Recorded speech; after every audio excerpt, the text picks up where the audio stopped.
नमस्कार. आपण आज आपल्या शेतात आलो होतो.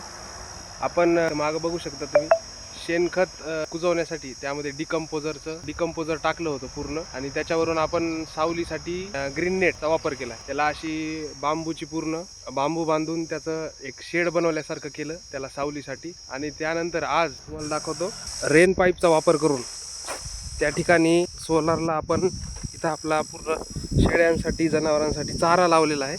सोलार आहे, 7.5 HP आपला सोलार आहे. त्यामध्ये आपण जे काय आपण पाणी देतो असं पाईपनं, तर पाईप हा रेन पाईप आहे, हा त्याला जोडून त्याला हे जोडायचं येते. हे जोडून आपण रेन पाईपचा उपयोग करून आपण त्याला शेणाचा पूर्ण जो काही ढिगल होता त्यामध्ये पाणी देण्यासाठी आपण रोज पाणी देत होतो हातानं, पण ते मॅन्युअली काही शक्य होत नव्हतं. म्हणून आपण अशी रेन पाईप त्यावर पूर्ण बिछवला, त्यावर पूर्णपणे असा रेन पाईप टाकून या ठिकाणी तुम्ही बघू शकता रेन पाईप हा त्याची इथून सुरुवात केली.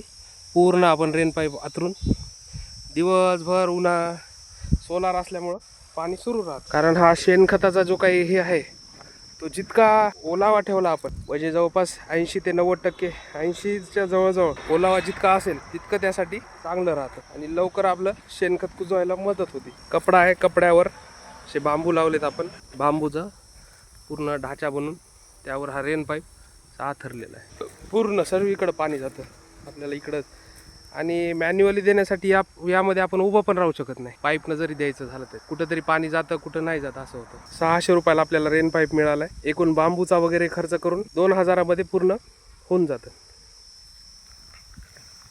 धन्यवाद.